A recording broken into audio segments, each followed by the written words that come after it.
the one funny trick that built his list really. The one funny trick you need. One funny trick that built his list. And the funny trick that Omar did was that he would tell people he was going to put their name on his list, and then he would physically go to his own website and sign them up himself.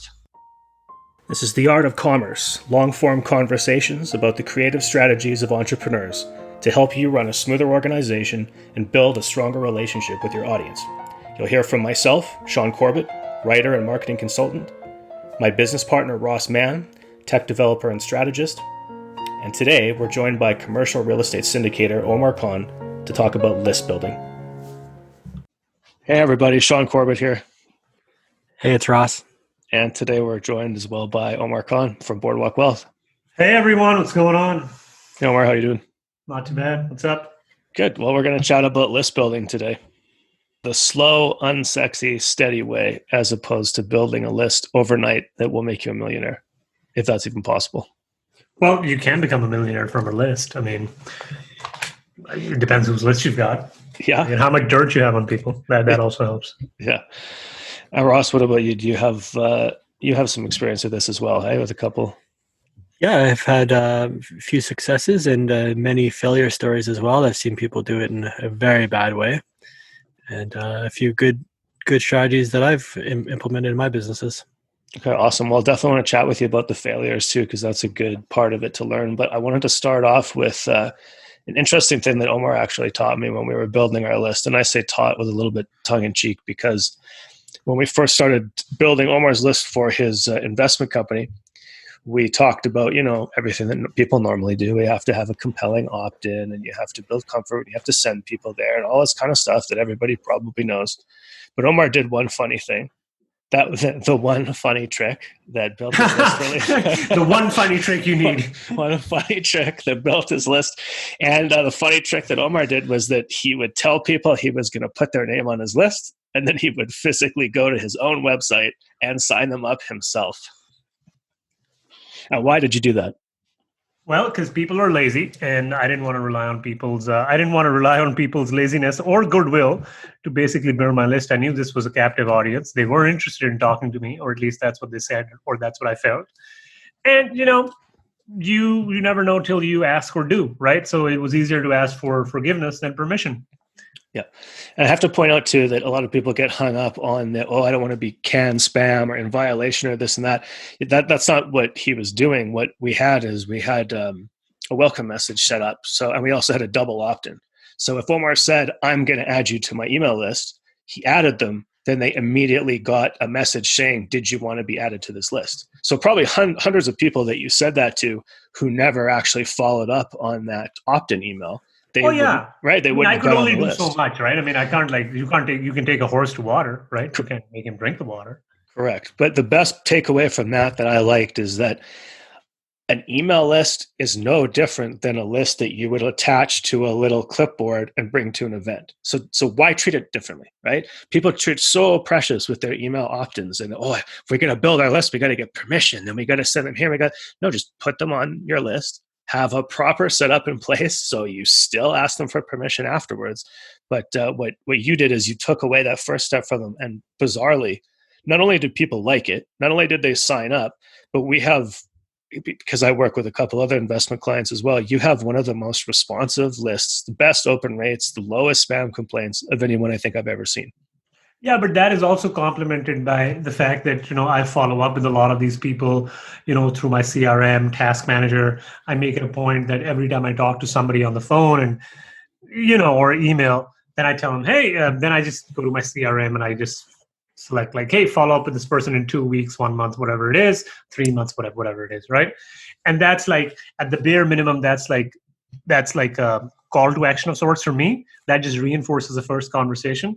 And basically, Sean knows this, that in my CRM, I'm diligent about taking notes, but I've also classified people on a scoring system, right? And people can go up or down, right? And that scoring system.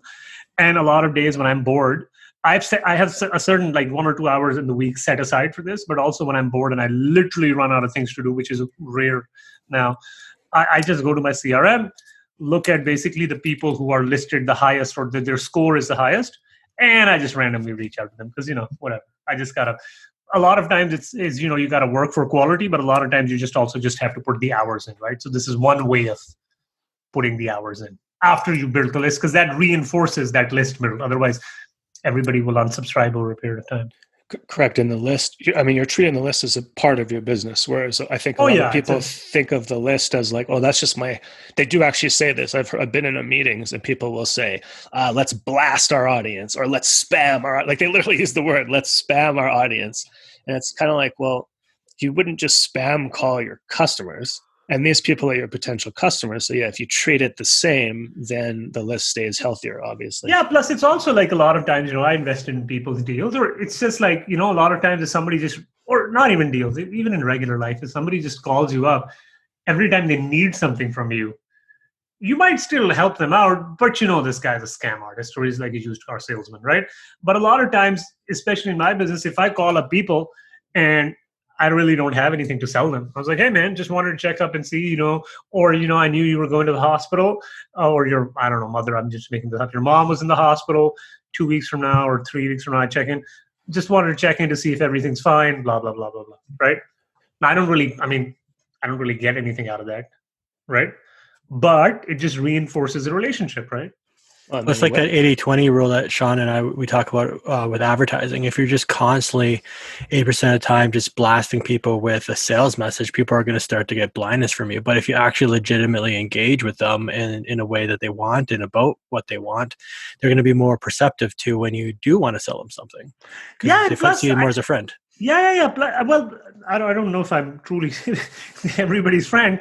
I don't have that type of personality, but I also feel like, for the lack of a better word, it's just kind of a dick move, right? I mean, anytime you need something, you give me a call, but then you completely ignore me. Like, come on, man.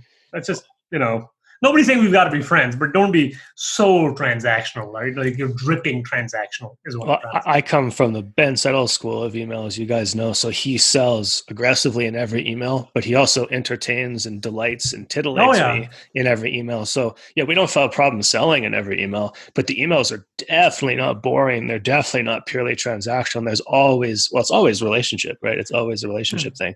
But to come back to that, Ross, I wanted to ask you, what are some of the, so you mentioned that you saw a lot of failures with list building. Was that in expectation or execution or both?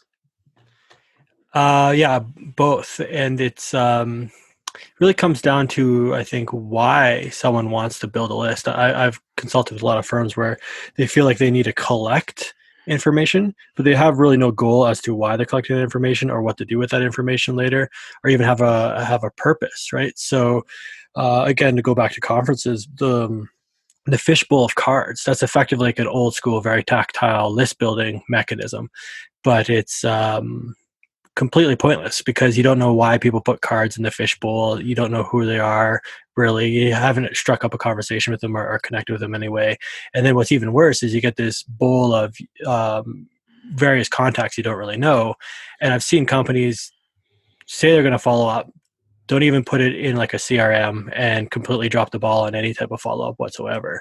And so what was the point? Yeah, but what could have done something else. Right? If somebody just dumped their little stupid business card, what will you even follow up on? You've got nothing to talk about. Yeah, I think it's a failure of the business still, though. They should have thought first why they're putting that bowl out there. They didn't have a reason. They just feel like it's expected of them. And I've seen that in multiple cases, like a lot of interest lists before you launch a product, right? They don't know why they're collected. They've just been told that they should collect, and they do nothing with it. So when I know with you and Sean, you and Omar's work, you kind of have the idea of what you're going to do before you do it, and then it's a matter of collecting the people that you want to talk to. It's all kind of set up, or at least the plan is set up, right? And I think that you'll have much more success with some forethought before just going out and getting people on the list. Yeah, but that's a good point. But to be honest with you, I wouldn't even know what to talk to people about if I didn't have if I didn't have some forethought, right? What would you even how would you even collect somebody's email?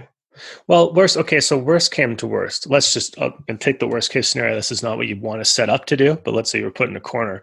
If somebody gave me a fishbowl filled with people's business cards, and they said, "Oh yeah, this was at a conference that relates to our product or service," well, the first thing that you would do is you get all those cards, put them in a spreadsheet, run that spreadsheet through a list cleaner, to make sure that you got rid of the spam, because there's bizarrely spam traps even on people's business cards, right? Like they'll put info at instead of their name at, or whatever. They'll have a personal email address that doesn't work anymore. You're not through a spam trap. And then I would still upload that list and try to email it.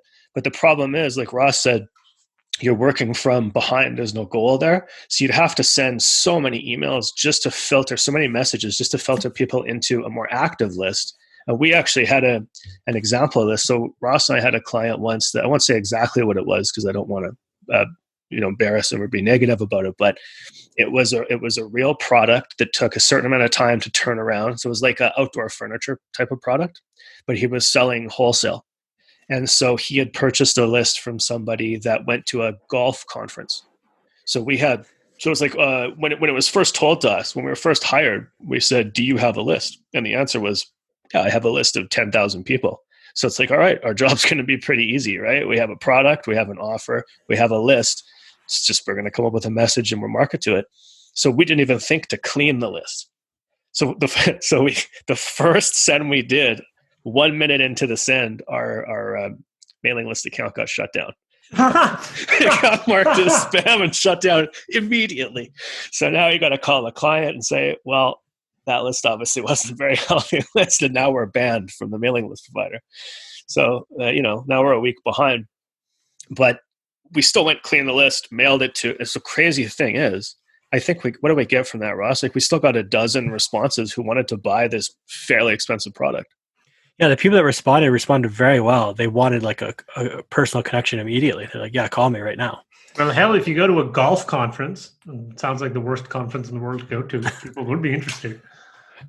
Well, but so it just goes to show, right? Can you imagine if the guy actually went himself to the conference, collected the names himself, even if he just took business cards, right? Collected the cards and did what Omar said, I will follow up with you at some point. Don't be freaked out if you see that I add you to my email list, right? And then imagine he had a welcome message set up as well to remind them of who he was. Wouldn't even have to be customized.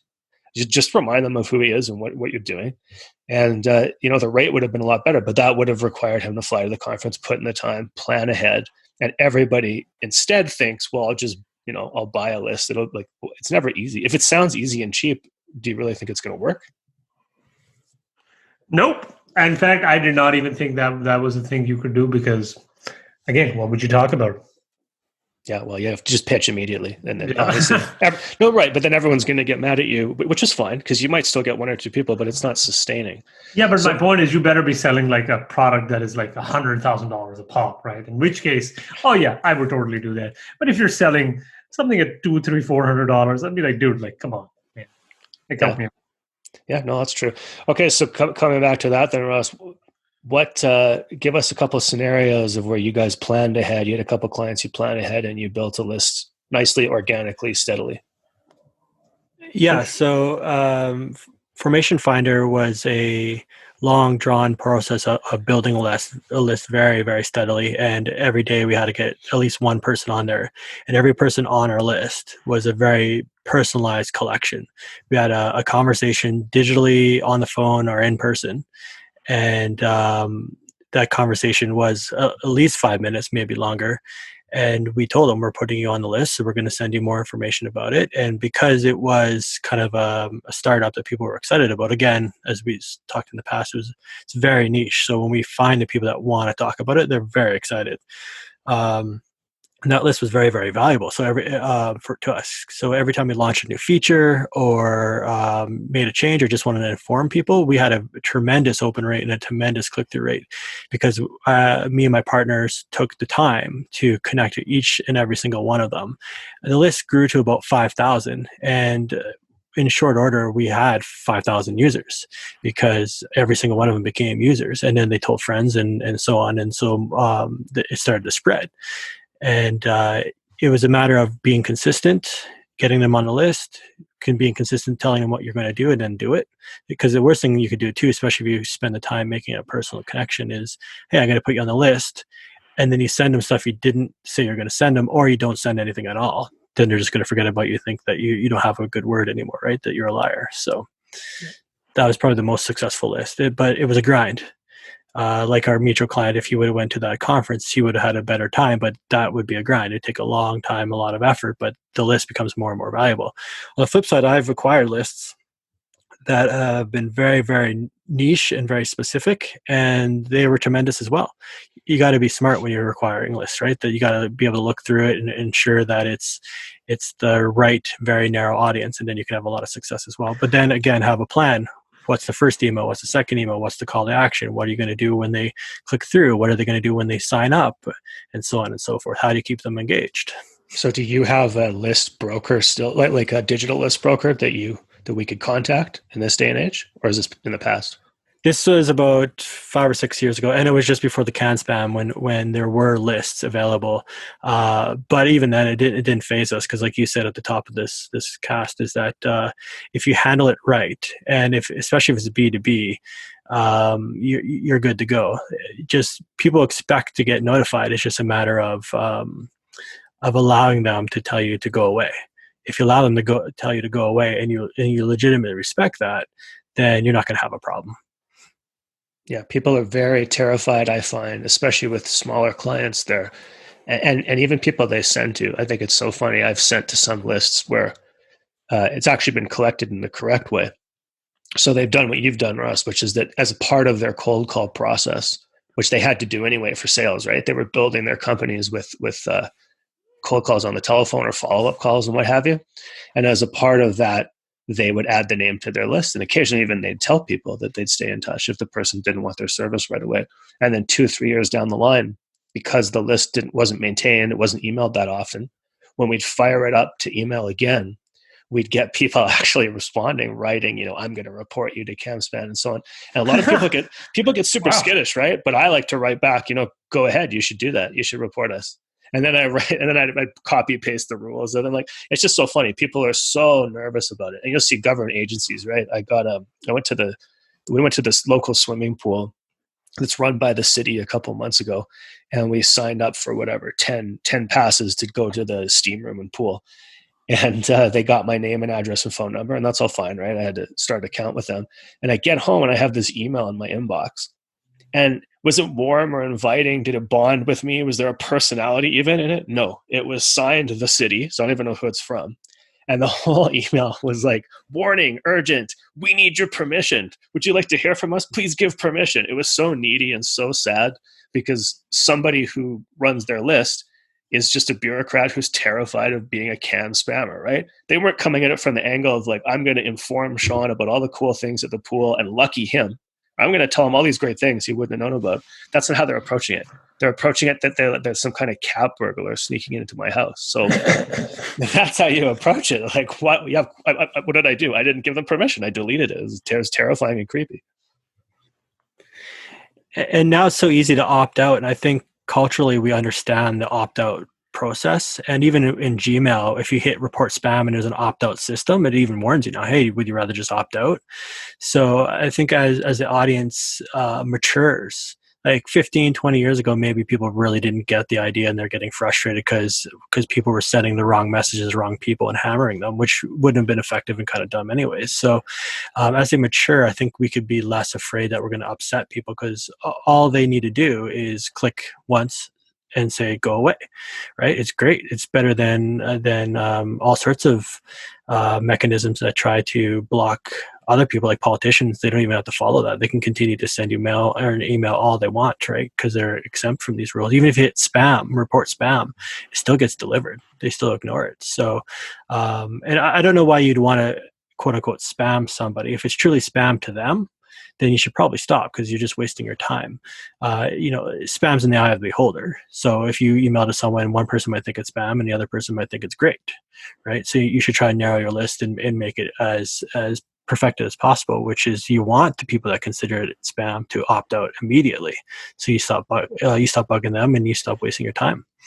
Yeah, and also, to that point, you'd actually be surprised. I've seen some big programs like Infusionsoft and things like that.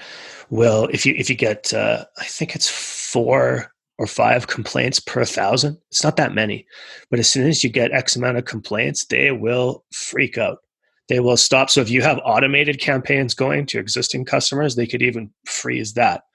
So I don't want people to take our thing as like, you don't have to worry about it, but we're saying don't worry about it from the point of view of customers, from the point of view of communications. Don't worry about it. You shouldn't be writing your communications thinking about spam, right? Because like you say, Ross, it would be pointless to send potential customers spam. So you want to be as aggressive and normal as you would write, but you have to be a little bit aware of the structures. And I guess that's why you hire people like us to help you manage your email programs. But to move on to a more interesting point that would actually help the people listening, one of the fastest ways, most effective ways I've ever seen to grow a list with good people who are responsive is what Omar's been doing the last 2 years.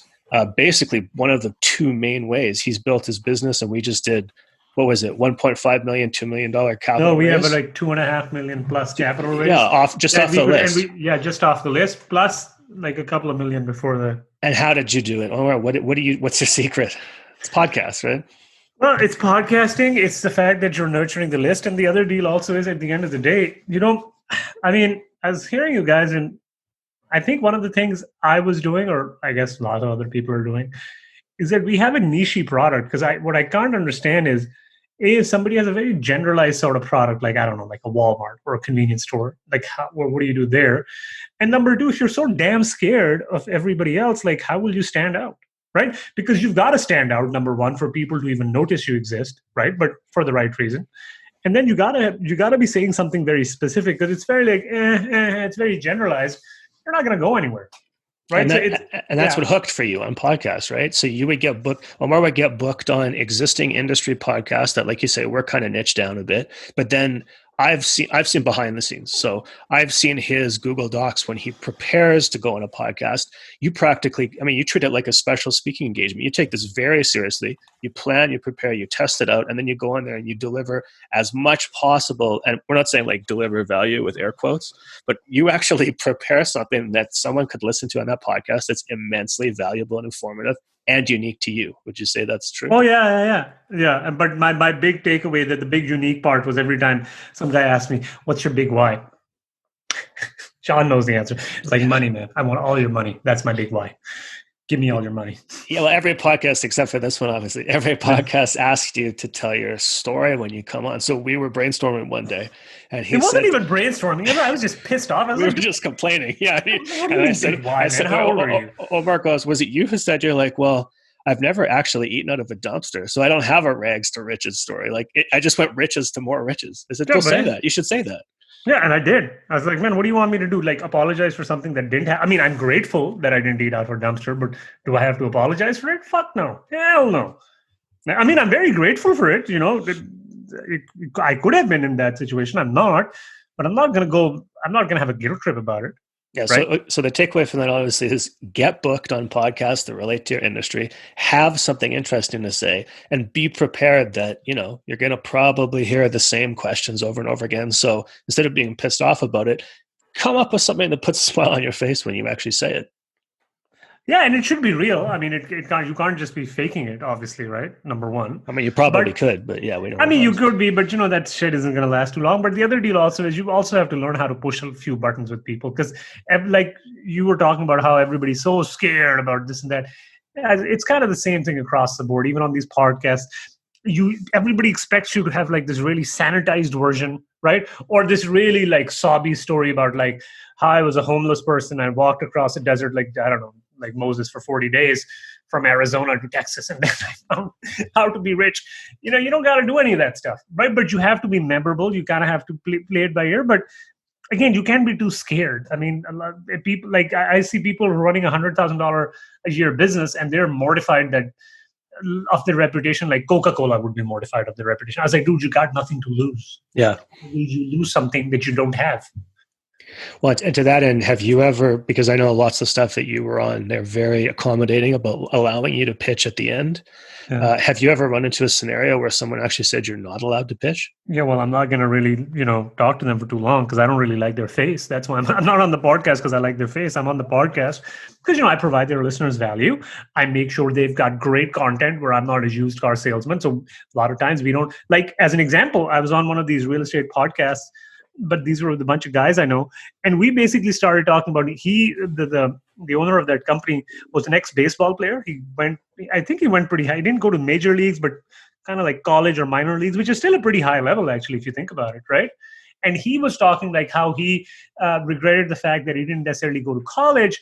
And we were talking about the fact that, and this is on a real estate podcast, about how I personally felt college wasn't that. I mean, the education aside, you can get it outside of college too. It's not the end of the world.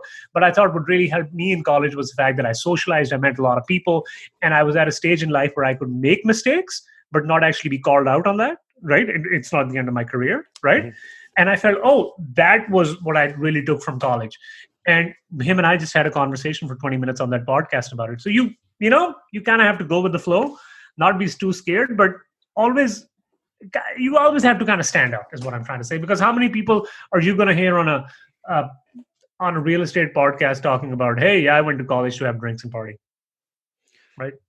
Well, but I mean, that helps you. But my point is that leads to a conversation. In his particular case, it led to the fact that, hey, I did X, Y, Z. Now I'm doing this.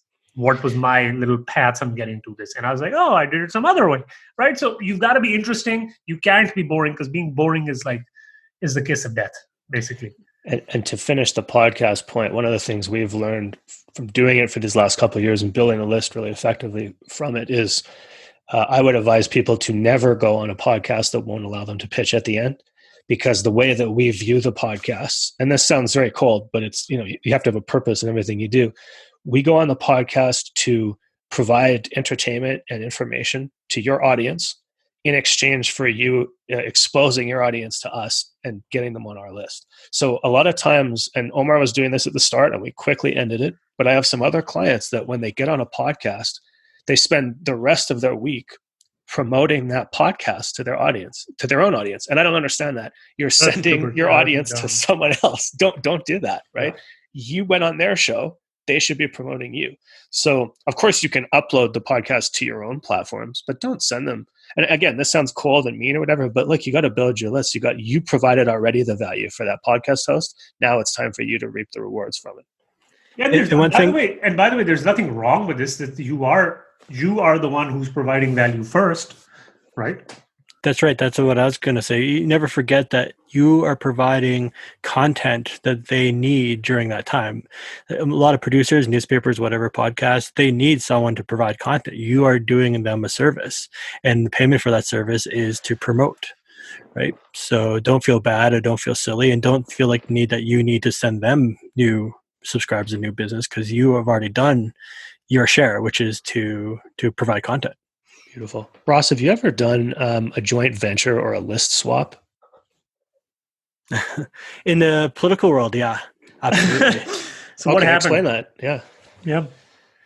The political scene is always very funny, because these lists, especially in the conservative world, they get pretty hefty, pretty extensive, and a lot of list collectors exist in the political world because there's a lot more leniency with laws and capabilities of sending people stuff. You really can't stop a political send, right? If it's a political candidate or whatever, you can send as much as you want. You could basically open up the yellow pages or the phone books once upon a time and just start calling. Seriously?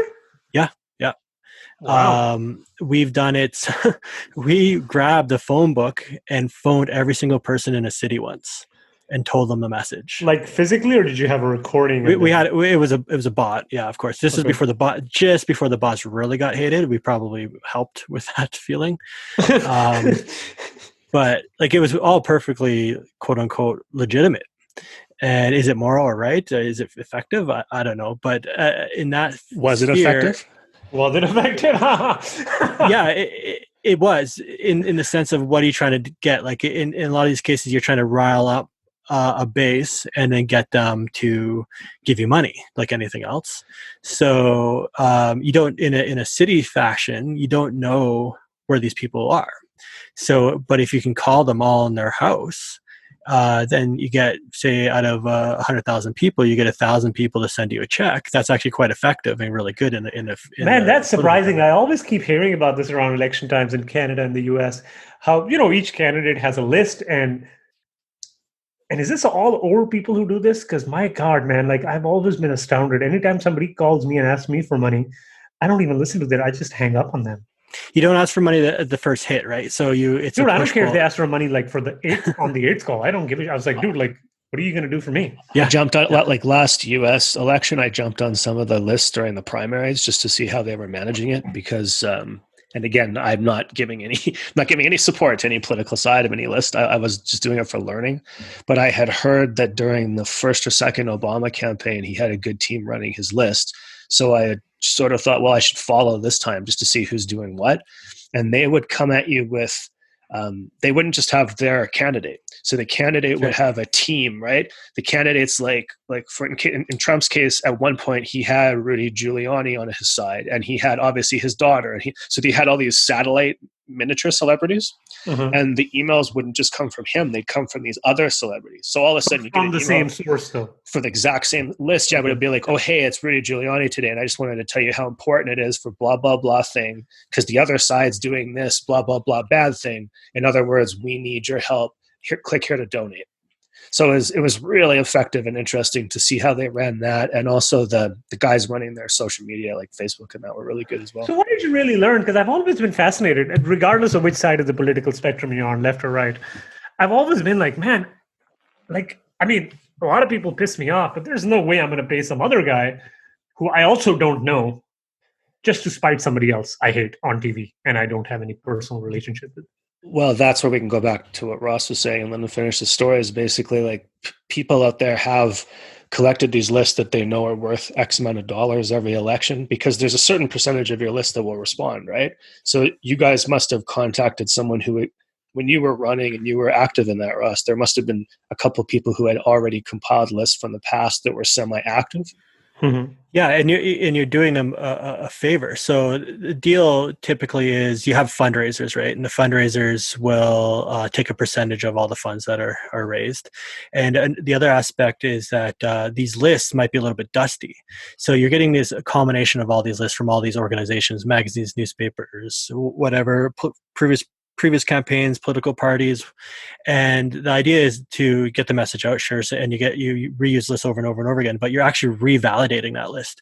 Some people are dead. Like that's sometimes happened. No, this person actually died, and it was in a legitimate way, like the way the person would describe it, like their wife died. It was terrible, unfortunate. And some people actually don't remove that person from that list because they don't believe it. I always did. I don't want to call that's dead a big people. move. Wow. Yeah. So, but it was revalidating that list is what ultimately ends up happening. So you have these list brokers out there in the political world that will offer up these lists to make some money as well as to keep it sharp, because then you add to it throughout the campaign as well, right? So if you take someone's list, you're adding to it, then you share it with the other group and so on. And these outfits have large call centers. So when you said, oh, hey, this is Rudy Giuliani, he didn't just get on at his mansion or something. He actually probably went into the Republican Party like spam thing, and they all sit in and they run them through the gauntlet. Like, hey, you sit down and you record this, and then we're going to send it out. Now you sit down, and he might have actually did some legitimate calls to some big potential donors and talked to them on the phone and got them to work the phone directly, as well as record a blasting message. And they have the larger political parties in Canada and the United States have outfits that actually are dedicated to doing this. It's quite interesting. And yeah, so in terms of acquiring lists and merging lists and putting lists together, that happens a lot in the political sphere. And think tanks and survey companies, they're the ones that harvest it the most. So they'll get a gig to do some sort of thought survey on whatever political topic it is, and they'll go out, and that's what they do during the non-campaigning years. And what really is going on is that they're surveying the public and tracking responses, and they're bipartisan. They'll set a list of either campaign, right? Oh, yeah, money's money, man. They don't care. Yeah, exactly. So, but what they're doing is they're getting people to identify. It's top level segmentation, basically. That's all they're doing, right? Like, which side do you want to vote for? Okay, we're going to now put you in that box, and maybe that. but so bring this now. We got a little off the rails. To bring this back to something that's within scope of your average small or medium sized business. I've actually never done this, but I know in theory, of course, it's a great idea. When I say list swap or joint venture, I basically just mean you find somebody with a complementary service or product to yours. You email to their list, they email to yours. It kind of, you swap both ways. Everybody's happy. Do either of you guys have any past experience doing something like that on maybe a smaller, more local business level? I have, yeah. In the business world, it comes down to strategic partnerships. If you have complementary service, but separate audience, especially at the beginning, people aren't exposed to your product. You scratch each other's backs. So I've worked with oil and gas media that like online media that was trying to get going, and we had membership that they knew weren't viewing their media, and we knew that they had a much larger population than us in general. So we cross promoted each other in a way that it wasn't even just like I got to email their list. It was an introductory way. So kind of like an infotorial or info article or whatever was introduced, and then I got to talk to the audience directly. So kind of a email podcast in that sense. And then we did the same thing. And also associations. If you can get good with association and provide a service, they often will then allow you to talk directly to their members.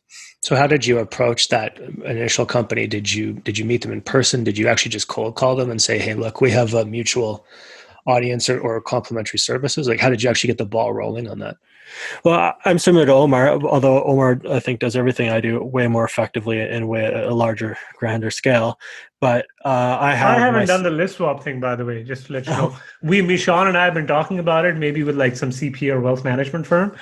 But the problem is a lot of people in my industry, they're as bitter as I am. Yeah, sure. It's much more rare because like we said at the beginning, people are freaked out about being called spammers. So they're much more protective. Actually, I approached someone in the exact same way as I did in the past, and they totally shut me down immediately. So it was just even the perception of sharing a list what was scary to them. And even though it shouldn't have been, because what I was potentially offering was right up the alley of the people that they were going to send it to, and it would have had quite a successful rate, I think. And at that point, you're doing your customers a service. Like, you should vet these things. If you're going to share your audience with someone, I think you should vet the product. If it really is something bang on with your audience would like, then do it, right? Because you're actually providing your audience a legitimate service by exposing them to another product that they would prefer, and then they come to you continually to get more information about various products and various things.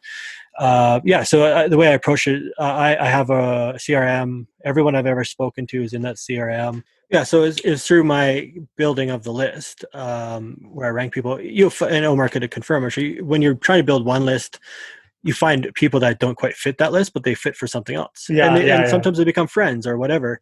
And so you had that marked in your CRM. Basically, you had a database of everybody you've ever talked to, right? Yep. In some way, shape, or form, and you had them either ranked or filtered for interests or something like that. Okay, so then where do you go? Yeah, and this guy was he was just a general home run all around in terms of personality, what he does, his ambition, and all that. So he was ranked as potential strategic partner, potential personal friend, like as cold as that sounds.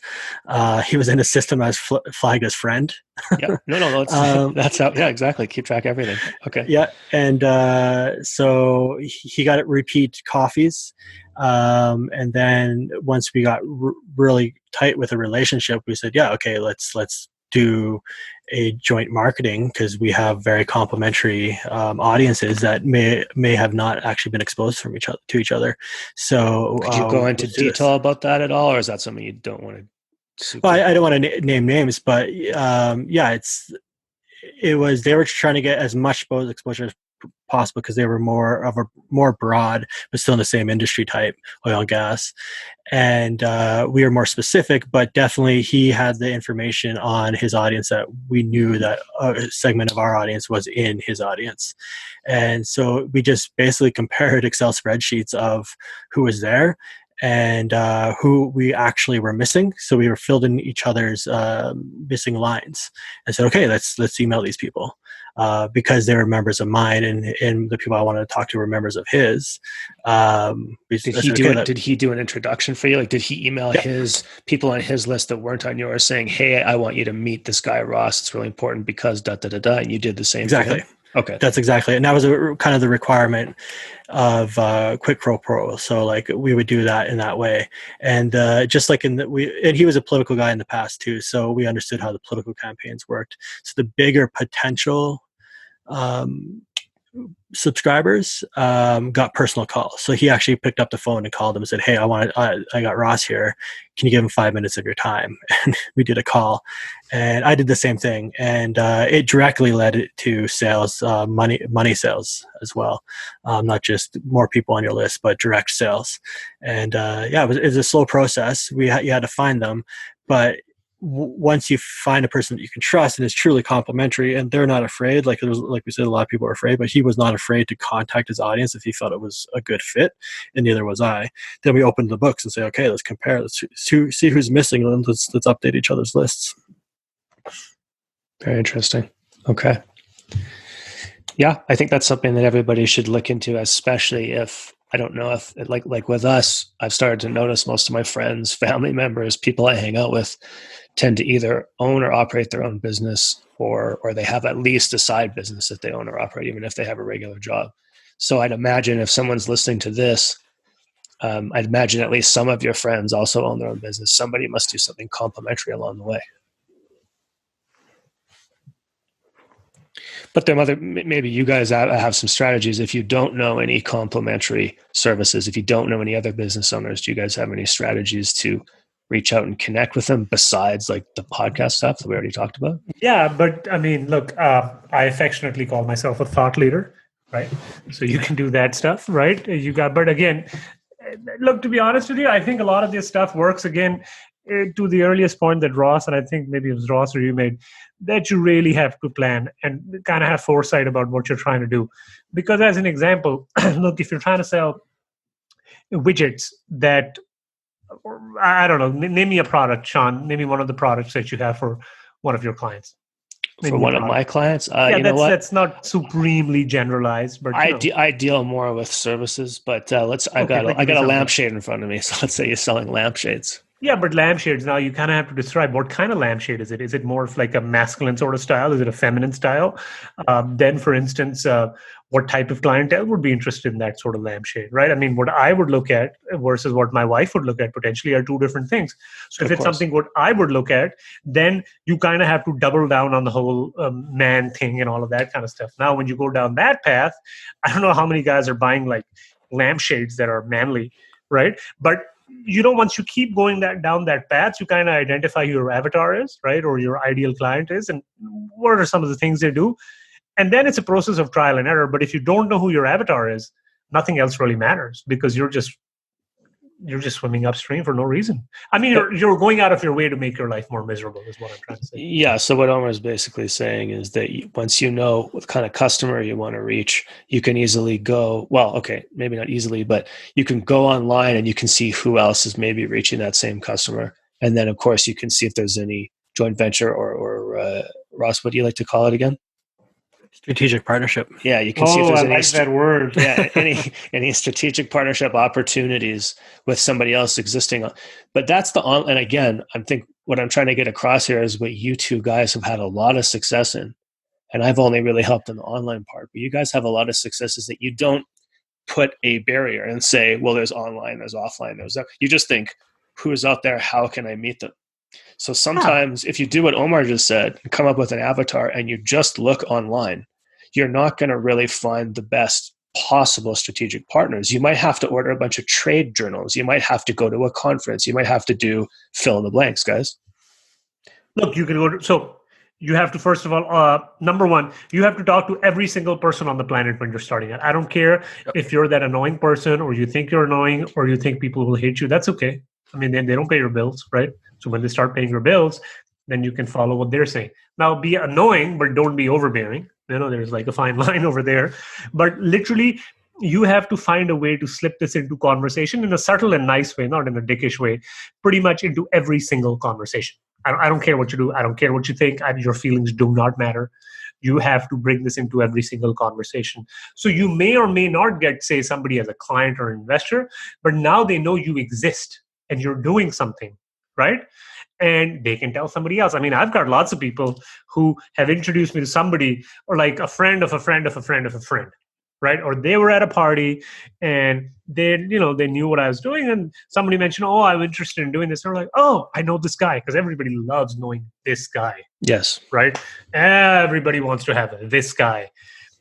And they connect you. And a lot of times it's people who, in fact, the people that I thought who had money or who would be most interested in working with me, turns out I had 0% success rate with them. Zero, like not even 0.1 or 1 or 2, no, 0% success rate. And the people that I've had the greatest success with were people, if you had told me to go pick them up from a crowd, I would have never picked these people up in a million years. I mean, Sean knows this, right? So guys, but you were introduced to those people because you first talked to the guy you thought you should talk to, and then he said, I think you should actually talk to my friend. Or sometimes yes, or sometimes what happened is somebody overheard me, or sometimes I didn't even think that this person was like a good thing, but good lead, but I was like, yeah, whatever, I'll talk to him. I again, it's a combination of quality and quantity, right? Like, like that initial conversation or thing that I told you, like some days if I'm bored, I'll just go to my CRM, see who's the highest ranked person, and then kind of email them randomly out of the blue, right? A lot of times it's that sort of thing. But again, you can't be shy, because at the end of the day, you're trying to sell a product or a service. Look, even if you're selling a service, you're kind of selling yourself, right? Because if you're not dependable, if you're not trustworthy, and on top of that, if people don't even know you exist, how will they purchase something from you? Yeah, for sure. Right. And I also like what you guys are talking about is that when someone's starting off, they maybe can't afford the most expensive version of like HubSpot sales or Infusion software or whatever. So that's all integrating.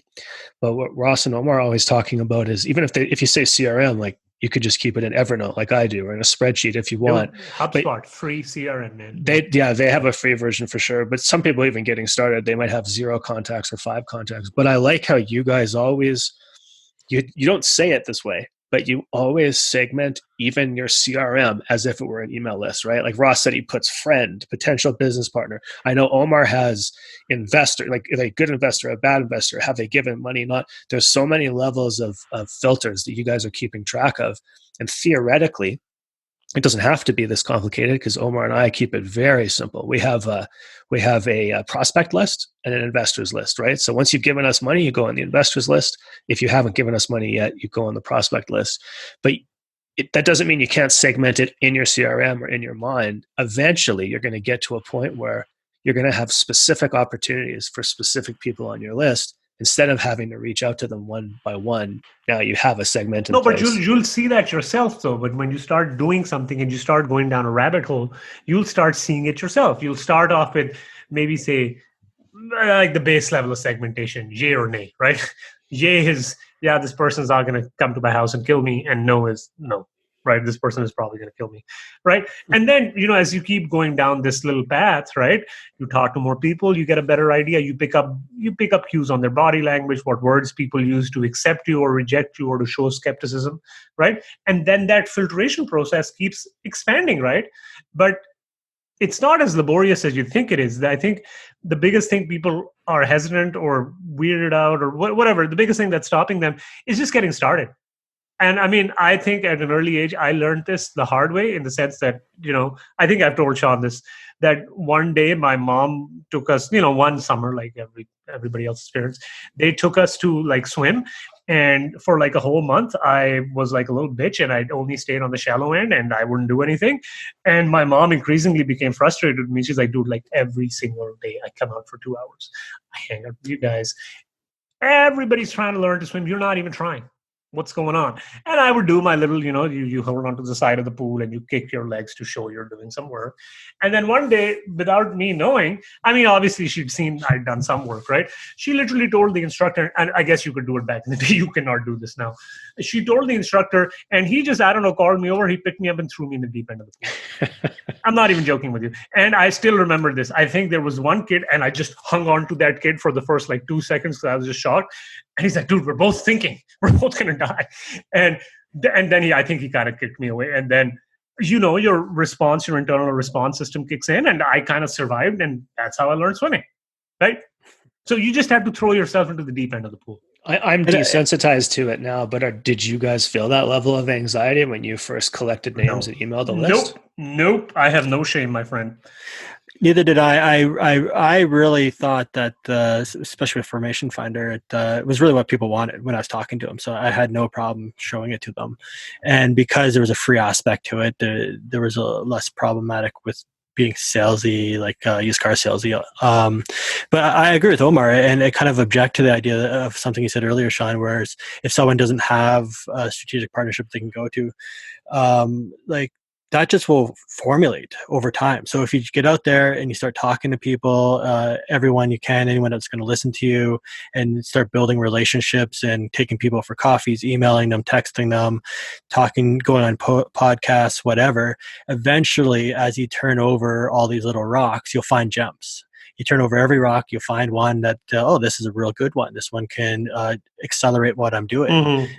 So you're not going to jump in with a strategic partner somewhere instantly, because that's just not a. And plus, why would a strategic partner jump in with you though if you have nothing to offer? Exactly. You got to start building something to offer back to them, and so just a slow build. So the first thing you don't do is you don't go looking for strategic partnerships. First thing you want to do is book a coffee or go out to a meetup or get on a podcast or write an email. My point is anything. Yeah. Just get moving. That's what the point is. Okay. Yeah. And then to follow up on the topic of today's chat is basically just once you're doing that, keep your eyes open for a JV opportunity, and that will be a great way to build your list. And I think, okay, so that I'd like to now tie it all together here is that everything we're talking about, like I said at the start of the call, is that it's not going to happen overnight.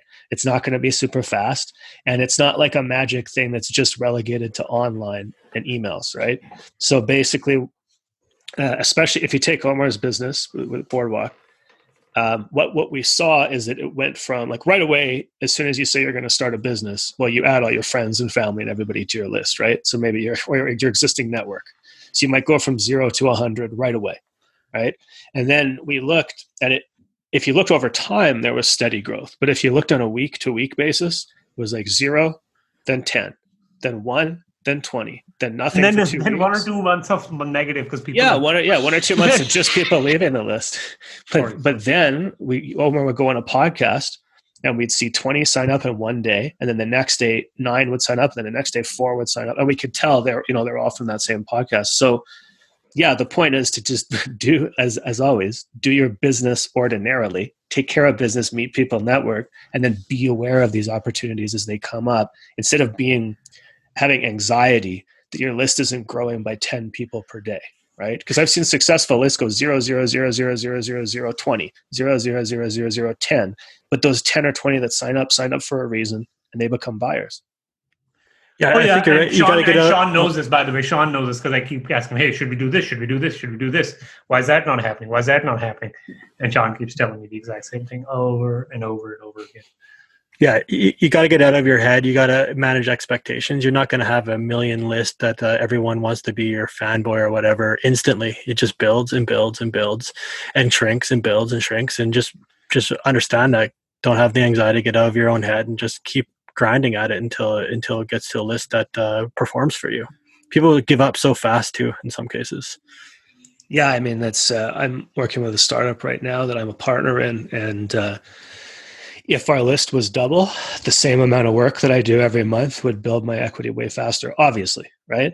So for the first couple months, you're looking at it and you're like, well, this sucks. I'm back to minimum wage again with this one because of the amount of hours you're putting in, but it's the same deal, right? In 6 months, the list could be double, not going to be doing any more work, but we're going to be making way more sales with every email that we send out. Yeah, but the half-life of these lists also is really long though. Like, so once you build a list and if you do it right, yes. If you do it right. In fact, the amount of work it takes becomes practically nothing over the longer run. Because I think some of this is also because one gets into the habit of like being in that mode, right? Where the systems are laid out. But the other things also, it's like a snowball effect, right? When you have 10,000 people, getting to 11,000 is pretty easy.